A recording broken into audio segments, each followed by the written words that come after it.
अंकुर mission यानी am के सभी साथियों को अभिजीत मोहबे यानी एएम का सादर नमस्कार।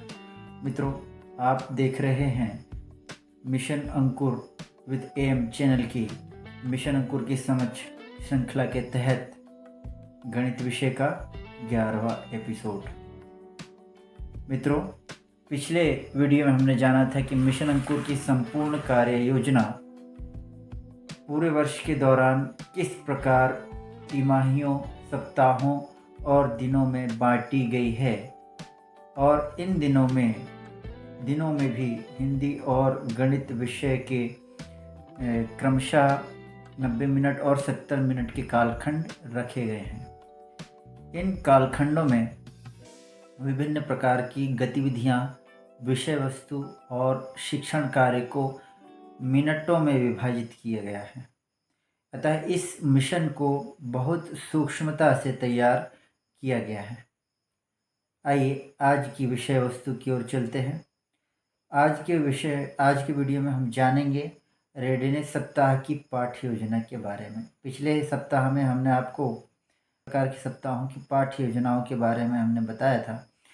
उसमें से जो पहला था रेडीनेस सप्ताह, यानी कुल 12 रेडीनेस सप्ताह कहे गए हैं, माने गए हैं, रखे गए हैं।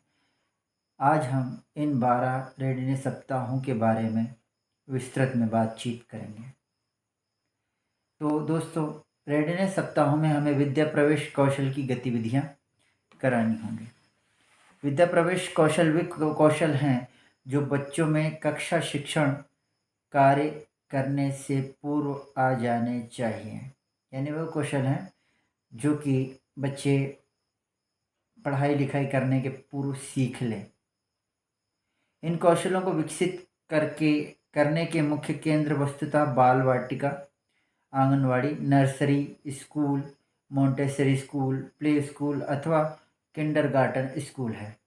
क्योंकि हम जानते हैं कि हमारे अधिकांश क्षेत्रों के स्कूलों में इस प्रकार की अनौपचारिक शिक्षा अथवा प्री प्राइमरी स्कूलों की भूमिका पूर्णतः विकसित नहीं है।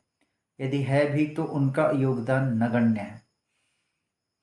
अतः मिशन अंकुर मानकर चलता है कि आपकी शाला के अधिकांश छात्र बिना किसी पूर्व प्राथमिक शिक्षा अनुभव के आपके स्कूल में कक्षा पहली में आ जाते हैं। क्योंकि विगत 2 वर्षों से शाला संचालन नियमित नहीं हो पा रहा है, अतः हम कक्षा 2 के बच्चों को भी इन्हीं बच्चों में शामिल मान लेते हैं। आइए अब जानने का प्रयास करते हैं कि विद्या प्रवेश के अंतर्गत वे कौन कौन से कौशल हैं जिनका विकास हमें इन 12 सप्ताहों के अंतर्गत करना है। जैसा कि आप स्क्रीन पर देख पा रहे होंगे, ये 4 प्रकार के कौशल होंगे। पहला होगा स्थूल गत्यात्मक कौशल, दूसरा सूक्ष्म गत्यात्मक कौशल, तीसरा कहानी सुनने और अनुक्रम करने का कौशल और चौथा होगा संज्ञानात्मक कौशल। आइए अब इनके बारे में विस्तार से जानने का प्रयास करते हैं। पहला जो कौशल है वह है स्थूल गत्यात्मक कौशल। इसके अंतर्गत आप वे अभ्यास करवा सकते हैं जिनमें शारीरिक क्रियाएं हो रही हों, अर्थात पूरा शरीर जिनमें क्रियाशील हो रहा हो, जैसे योग, शारीरिक व्यायाम, सूक्ष्म व्यायाम अथवा कलाई, बाहों, कंधों का व्यायाम। अन्य गतिविधियां जैसे खेलना, दौड़ना, कूदना, ताली बजाना, नाचना अथवा अन्य प्रकार की शारीरिक क्रियाएं। यदि इन गतिविधियों में लयबद्धता भी हो तो इनका अधिक लाभ प्राप्त होता है। कविता या गीत का हाव भाव के साथ गायन भी किया जा सकता है। दूसरा जो कौशल है वह है सूक्ष्म गत्यात्मक कौशल।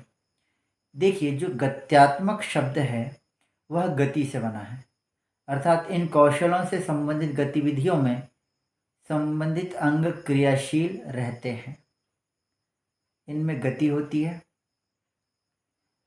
तो जो सूक्ष्म गत्यात्मक कौशल हैं उनमें मुख्यतः हाथ की अंगुलियों की मांसपेशियों के विकास से संबंधित कार्य करवाए जाएंगे, जैसे कागज की गोलियां बनाना, सुई में धागा पिरोना, माला बनाना, मिट्टी की गोलियां बनाना, खिलौने बनाना, कागज़ की आकृतियाँ या मॉडल बनाना, जैसे हवाई जहाज, नाव इत्यादि। किसी दायरे या सीमा के अंतर्गत चीज़ें जमाना या रखना। इसके अतिरिक्त आप हाथों से खेलने वाले खेल जैसे कैरम, चपेटे, लूडो आदि भी बच्चों को खिलवा सकते हैं। चॉक पकड़कर एक सीधी लाइन में बच्चों को चलाकर अथवा गिलास अथवा लोटे में पानी भरकर इन्हें कुछ देर पकड़ने का अभ्यास करवाया जा सकता है। तो ये इस प्रकार जितनी भी सूक्ष्म गत्यात्मक कौशल है जिनमें हाथ की अंगुलियों का प्रयोग किया जा रहा है, यह आप इन सूक्ष्म गत्यात्मक कौशल के अंतर्गत करवा सकते हैं। तीसरा कौशल है कहानी सुनने और अनुक्रम करने का कौशल। बच्चों को कहानी सुनने और सुनाने में आनंद आता है। वे अपनी कल्पना शक्ति के उपयोग से कहानी को मोड़ सकते हैं, बदल सकते हैं या नई कहानी बना सकते हैं। इसके अंतर्गत आप बच्चों को कहानी सुनाकर उन्हें दोहराने को कह सकते हैं अथवा कोई एक वाक्य या कुछ अंश देकर बच्चों से कहानी आगे बढ़ाने को कह सकते हैं। देखिएगा, इससे बच्चों को अत्यंत आनंद आएगा। चौथा एवं अंतिम कौशल है संज्ञानात्मक कौशल। यह कौशल बच्चों की स्मरण शक्ति अथवा मेधा शक्ति को विकसित अथवा प्रबल करने पर आधारित कौशल है। इसके अंतर्गत हम बच्चों को कुछ वस्तुएं अथवा उनके मॉडल अथवा उनके चित्र दिखाकर उन्हें हटाकर उनका क्रम, रंग अथवा विशेषताएं पूछ सकते हैं। पहेली अथवा पजल्स सुलझाना, कमरे की वस्तुओं पर ध्यान लगाना या परिवेश की वस्तुओं का स्मरण कराना आदि अनेक प्रकार के कार्य हम इनके अंतर्गत करवा सकते हैं। मित्रों, ये कुछ सुझावात्मक गतिविधियां या क्रियाएं हैं जिनका अभ्यास आपको रेडीनेस सप्ताहों में करवाना चाहिए। इसके अतिरिक्त कई अन्य कार्य या एक्टिविटीज़ आप अपने विवेक, समझ अथवा ज्ञान से करवा सकते हैं। ये तो हो गया रेडीनेस सप्ताह। अगले वीडियो में हम शिक्षण सप्ताहों में प्रकाश डालेंगे। मित्रों, आज का वीडियो कैसा लगा? आप अपने सुझाव या प्रश्न कमेंट बॉक्स में देने का कष्ट करें। वीडियो को लाइक और शेयर करें, चैनल को सब्सक्राइब करें, यह बिल्कुल मुफ्त है। और हाँ, बेल आइकन दबाना ना भूलें। इसमें आपको अगले वीडियो का नोटिफिकेशन प्राप्त होगा। मिलते हैं मिशन अंकुर की समझ श्रृंखला के अगले एपिसोड में।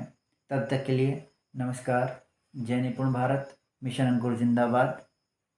वंदे मातरम।